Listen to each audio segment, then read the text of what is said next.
سودے بازی پارٹ 4 مسلمان طوائف اور ہندو تماش بین کی کہانی۔ سلطانہ کے دماغ میں محرم منانے کا خیال سمایا ہوا تھا۔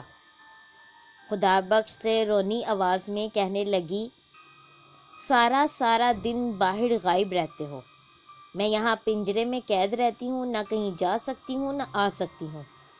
محرم سر پر آ گیا ہے، کچھ تم نے اس کی بھی فکر کی ہے کہ مجھے کالے کپڑے چاہیے؟ گھر میں پھوٹی کوڑی تک نہیں، کنگنیاں تھیں سو وہ ایک ایک کر کے بک گئیں۔ اب تم ہی بتاؤ کیا ہوگا؟ یوں فقیروں کے پیچھے کب تک مارے پھرا کرو گے؟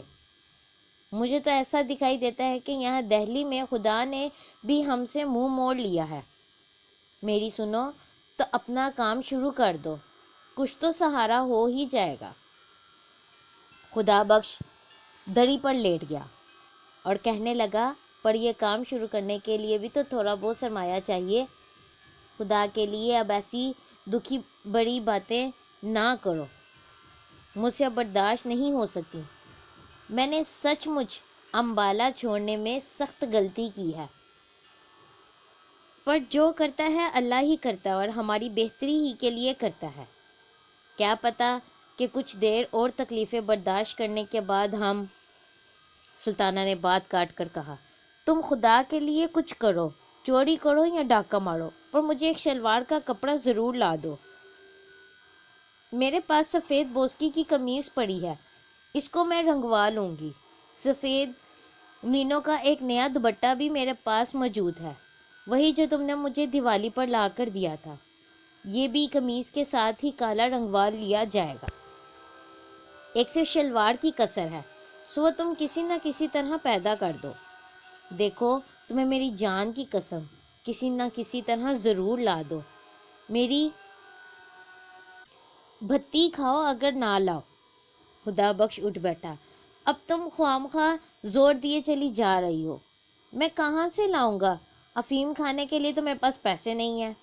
کچھ بھی کرو مگر مجھے 4.5 گز کالی ساٹن لا دو۔ دعا کرو کہ آج رات ہی اللہ 2-3 آدمی بھیج دے۔ لیکن تم کچھ نہیں کرو گے کیا؟ تم اگر چاہو تو ضرور اتنے پیسے جمع کر سکتے ہو۔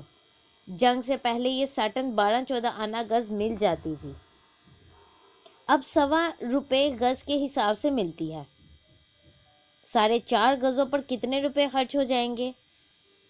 اب تم کہتی ہو تو میں کوئی ہیلا کروں گا۔ یہ کہہ کر خدا بخش اٹھا، لو اب ان باتوں کو بھول جاؤ، میں ہوٹل سے کھانا لینے جا رہا ہوں۔ ہوٹل سے کھانا آیا، دونوں نے مل کر زہر مار کیا اور سو گئے۔ صبح ہوئی، خدا بخش پرانے قلعے والے فقیر کے پاس چلا گیا اور سلطانہ اکیلی رہ گئی۔ کچھ دیر لیٹی رہی، کچھ دیر سوئی رہی، ادھر ادھر کمروں میں ٹہلتی رہی۔ دوپہر کا کھانا کھانے کے بعد اس نے اپنا سفید مینوں کا دوپٹہ اور سفید بوسکی کی قمیض نکالی اور نیچے لانڈری والے کو رنگنے کے لیے دے آئی۔ کپڑے دھونے کے علاوہ وہاں رنگنے کا کام بھی ہوتا تھا۔ یہ کام کرنے کے بعد اس نے واپس آ کر فلموں کی کتابیں پڑھیں، جن میں اس کی دیکھی ہوئی فلموں کی کہانی اور گیت چھپے ہوئے تھے۔ یہ کتابیں پڑھتے پڑھتے وہ سو گئی۔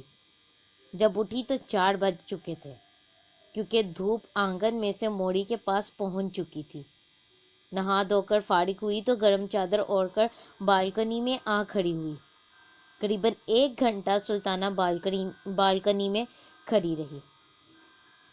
اب شام ہو گئی تھی، بتیاں روشن ہو رہی تھیں، نیچے سڑک میں رونق کے آثار نظر آنے لگے۔ سردی میں تھوڑی سی شدت ہو گئی تھی مگر سلطانہ کو ناگوار معلوم نہ ہوئی۔ وہ سڑک پر آتے جاتے ٹانگوں اور موٹروں کی طرف ایک عرصے سے دیکھ رہی تھی۔ دفعتاً اسے شنکر نظر آیا۔ مکان کے نیچے پہنچ کر اس نے گردن اونچی کی اور سلطانہ کی طرف دیکھ کر مسکرا دیا۔ سلطانہ نے غیر ارادی طور پر ہاتھ کا اشارہ کیا اور اسے اوپر بلا لیا۔ جب شنکر آیا تو سلطانہ بہت پریشان ہوئی کہ اس سے کیا کہے۔ دراصل اس نے ایسے ہی بلا سوچے سمجھے اسے اشارہ کر دیا تھا۔ شنکر بے حد مطمئن تھا، جیسے اس کا اپنا گھر ہے۔ چنانچہ بڑی بے تکلفی سے بہت آرام سے بالکل پہلے روز کی طرح وہ گاؤ تکیہ سر کے نیچے رکھ کر لیٹ گیا۔ جب سلطانہ نے دیر تک اس سے کوئی بات نہ کی تو اس نے کہا، تم مجھے 100 دفعہ بلا سکتی ہو اور 100 دفعہ ہی کہہ سکتی ہو کہ چلے جاؤ، میں ایسی باتوں پر کبھی ناراض نہیں ہوا کرتا۔ سلطانہ شش و پنج میں گرفتار ہو گئی، کہنے لگی، نہیں بیٹھو، تمہیں جانے کو کون کہتا ہے؟ شنکر اس پر مسکرا دیا، تو میری شرطیں تمہیں منظور ہیں؟ کیسی شرطیں؟ سلطانہ نے ہنس کر کہا، کیا نکاح کر رہے ہو مجھ سے؟ نکاح اور شادی کیسی؟ نہ تم عمر بھر میں کسی سے نکاح کروں گی، یہی کہتی رہو گی یعنی؟ شنکر نے کہا، نکاح اور شادی کیسی؟ نہ تم عمر بھر میں کسی سے نکاح کرو گی نہ میں، یہ رسمیں ہم لوگوں کے لیے نہیں، چھوڑو ان فضولیات کو، کوئی کام کی بات کرو، بولو کیا بات ہے؟ تم عورت ہو، کوئی ایسی بات شروع کرو جس سے دو گھڑی دل بہل جائے، اس دنیا میں صرف دکاندار ہی دکانداری نہیں اور کچھ بھی ہے۔ سلطانہ ذہنی طور پر اب شنکر کو قبول کر چکی تھی، کہنے لگی، صاف صاف کہو تم مجھ سے کیا چاہتے ہو؟ جو دوسرے چاہتے ہیں۔ شنکر اٹھ کر بیٹھ گیا، تم میں اور دوسروں میں پھر فرق ہی کیا رہا؟ تم میں اور مجھ میں کوئی فرق نہیں، ان میں اور مجھ میں زمین آسمان کا فرق ہے۔ ایسی بہت سی باتیں ہوتی ہیں جو پوچھنا نہیں چاہیے، خود سمجھنا چاہیے۔ سلطانہ نے تھوڑی دیر تک شنکر کی اس بات کو سمجھنے کی کوشش کی، پھر کہا، میں سمجھ گئی، تو کہو کیا ارادہ ہے؟ تم جیتے میں ہاری، پر میں کہتی ہوں آج تک کسی نے ایسی بات قبول نہ کی ہوگی، تم غلط کہتی ہو۔ اسی محلے میں تمہیں ایسی سادہ لو عورتیں بھی مل جائیں گی جو کبھی یقین نہیں کریں گی کہ عورت ایسی ذلت قبول کر سکتی ہے جو تم بغیر کسی احساس کے قبول کرتی ہو، لیکن ان کی نہ یقین کرنے کے باوجود تم ہزاروں کی تعداد میں موجود ہو۔ تمہارا نام سلطانہ ہے نا؟ سلطانہ ہی ہے۔ شنکر اٹھ کھڑا ہوا اور ہنسنے لگا، میرا نام شکر ہے، یہ نام بھی عجب اوٹ پٹانگ ہوتے ہیں، چلو آؤ اندر چلیں۔ شنکر اور سلطانہ دری والے کمرے میں واپس آئے تو وہ دونوں ہنس رہے تھے، نہ جانے کس بات پر۔ جب شنکر جانے لگا تو سلطانہ نے کہا، شنکر میری ایک بات مانو گے؟ شنکر نے جواباً کہا، پہلے بات بتاؤ۔ سلطانہ کچھ ہچکچائی،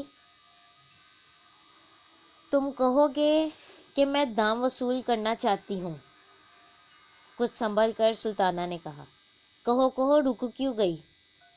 سلطانہ نے جرأت سے کام لے کر کہا، بات یہ ہے کہ محرم آ رہا ہے اور میرے پاس اتنے پیسے نہیں کہ میں کالی شلوار بنوا سکوں، یہاں کے سارے دکھڑے تو تم مجھ سے سن ہی چکے ہو، قمیض اور دوپٹہ میرے پاس موجود تھے جو میں نے آج رنگوانے کے لیے دے دیا ہے۔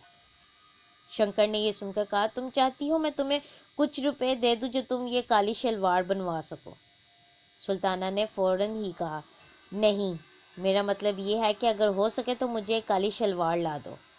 شنکر مسکرایا، میری جیب میں تو اتفاق ہی سے کبھی کچھ ہوتا ہے، بہرحال میں کوشش کروں گا محرم کی پہلی تاریخ کو تمہیں یہ شلوار مل جائے۔ لے، بس اب خوش ہو گئی؟